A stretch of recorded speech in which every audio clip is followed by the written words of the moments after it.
2025年刚刚过去，这一年我陆陆续续折腾了不少器材和配件。今天分享的14件东西是我在25年实实在在用过一段时间，觉得还不错的单品，没有那种必买的噱头，也没有任何形式的商业赞助，只想从使用者的角度聊聊为何喜欢它们，又有哪些避不开的缺点。那么欢迎收看这期的黑皂影记，我是卡尔，就让我们来开始吧。第一件是今年争议比较大的一款相机，也是我25年最喜欢的相机之一，理光 GR4。超紧凑的机型，2600万像素的 APS-C 画幅，还内置2档的 ND 滤镜，以及各种效果还不错的胶片滤镜，这使得它成为了让人非常愿意带出门的机器，没有负担感，也不会觉得画质不如手机，多此一举。我拿着它出门也拍了不少照片。对于刚接触摄影的朋友，我觉得它可能没法和手机摄影拉开巨大的差距，反而对于一些资深爱好者或者从业者的吸引力更大，因为这是一款真正让摄影流程回归简单且专注的产品，没有满是背负的拍摄过程，同时也没有什么后期负担。当然它的缺点也不少，而且都挺明显的，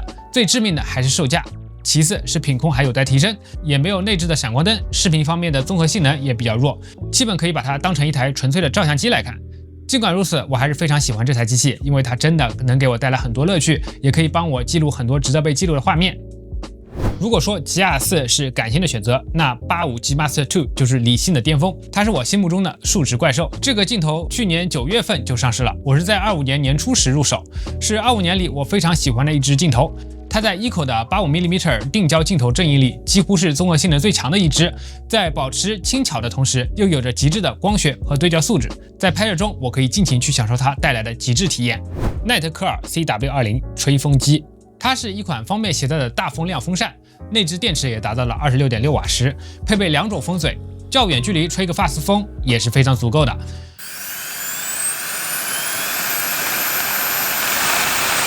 还可以给一些充气设备充气，夏天的话当然也可以当做普通的降温风扇用。比较个性化的一点是它带有锁定功能，不会在携带中不小心开启。25年买了一些利普莱的摄影配件，个人感觉还是比较好用的。这是它的旋转手机架，整体是铝合金材质，夹具是旋钮式的，更加牢靠方便。大尺寸的手机也不用花费很大力气去打开夹具了。带有万向球头，底面是阿卡接口以及大小螺纹接口，本体上也有多个螺纹接口以及2个冷却接口。除了自重比较高外，没有什么明显缺点。它还有一个让我很喜欢的配件，就是它的魔术手，从质感和做工上都是比较不错的，性价比也比较高。还有套装可以选择，可以自由搭配各类接口。ITGZ230 固态硬盘盒，这是一款非常小巧的硬盘盒，特色是带有写入保护功能， Type-C 的接口，性价比很高的一款产品。我主要用来拷贝手机上的素材，外出拍摄时也可以用来每天给手机拍摄的素材进行备份。有条件的朋友也可以单独配一个用料更好的数据线。当然，我还是推荐手头有匹配2230硬盘的朋友选购。如果只是要一个便携固态硬盘的话，我更推荐考虑一下成品硬盘。下一个是幽兰子的电动吸盘。这是一款非常小巧的吸盘，只有一个1/4螺纹接口，带一个怪手配件。吸盘是电动式触发的，当松动时也会自动重新吸附。如果觉得标配的形态还不够便携的话，也可以另外配一个小云台，以达到极致的便携，非常适合旅行拍摄，比如在车上或者洗漱台前。唯一的缺点是吸盘这边没有配盖子，容易在携带中触发或者沾灰。25年我自己体验下来有2个充电器非常喜欢，一个是25年早期发布的安可140瓦充电器，它第一、第2个接口都支持最高单口140瓦的充电，第3个 C 口也支持最高40瓦的功率，所以不用太在意接入哪个接口。比如以前高功率的口正在充着耳机，这个时候我又有个笔记本要充，那么我必须特地把这个口换下来。现在这样的情况会大大降低。另外，充电器带有数显也比较实用，可以快速看到整个供电情况。但是这个 UI 我个人不是很喜欢，我会喜欢更加有棱角一点的设计。现在这个设计比较圆润。总之，这个充电器对于数码设备多的人来说真的很实用。我25年也是买2个，一个放在桌面用，一个放在床头用。此外，我也很推荐同样是25年上市的安可 Ultra 70瓦充电器，也带有多口快充的特点，只不过功率最高为70瓦，并且没有了数显。但是大家可以看看这个体积有多小，而且重量只有120克，可以说是出门旅行的神器。包括大部分的商务笔记本都不用单独携带充电器了，这大大降低了旅行时的电源负担。说完充电器，再来说说充电宝。25年用的最多的是安可第4代3合1充电宝，因为25年的充电宝新规，我也是购入了这个新设备。对我个人来说，1万毫安时的充电宝在我这能达到用电的保障和重量之间的平衡。自带插头可以直接给自己充电，并且自带一根 Type-C 的线。和一个 Type-C 的插口，最大输出为30瓦，不算高，但是可以实现同时给2个设备供电，并且可以自己充电。这个对出门来说还是非常有意义的。我出门的时候设备会比较多，所以会搭配70瓦的充电器一起使用，实现多设备同时供电和移动补电的需求。Škoda 的 X30 摄影登山包。这个包其实23年就入手了，但是因为太好用，并且依然在售，我就也拿出来分享一下。首先是它的舱体分为2个大部分，一个是内胆层，一个是上部空间。上部空间是可以拓展的，而内胆层是模块化的。官方有很多内胆可以选择，我就买了2个内胆，一个大一点，一个小一点，方便我根据拍摄需求进行更换。侧面有快取口，但我个人不是很喜欢，我感觉取用比较别扭。我通常都是直接放在地上，整体打开进行取用。其他各种摄影背包的功能基本也都有，各种小的口袋、三脚架收纳、可拆卸的腰带和可调节的背带等等。有很多功能，这里就不再展开了。这个包也是帮助我在很多车辆不方便到达的地区进行了拍摄，但是呢，因为这个包要有一定的厚度来达到保护器材的目的，所以它的自重并不低，要比一般的登山包重。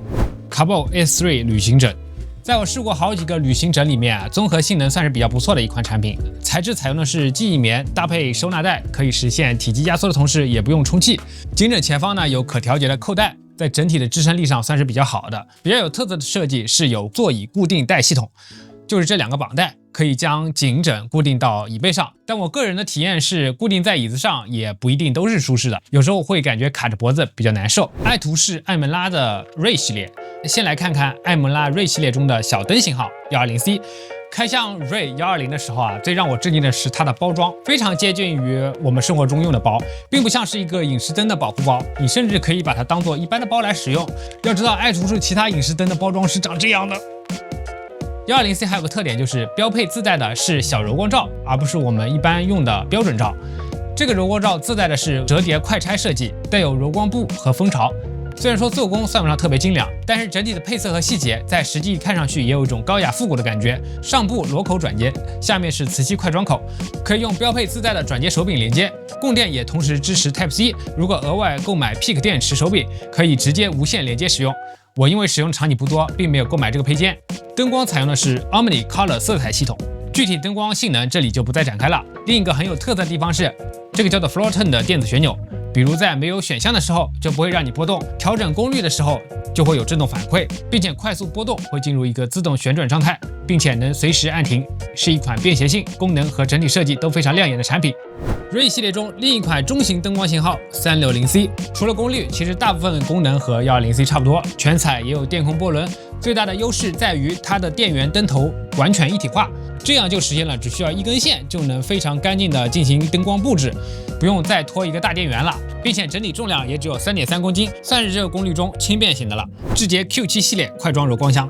其实每年柔光箱在快拆方面都有一定的迭代，25年我也是找到了这款连30×120尺寸都能做成快折叠的款式，在卡口上还是模块化的设计，既可以用保容口，也可以用闪光灯口，还有绑带方便收纳。如果追求快捷或者便携的话，这个系列的柔光箱是非常值得考虑的。这14件单品是我2025年探索影像边界留下的印记，探索各种器材也许也是拍摄路上的一种乐趣。希望这次复盘能给也在器材探索路上的朋友一些启发，也欢迎大家分享一下你们的年度好物是什么。那么本期黑皂影记就到此结束了，我们下期见。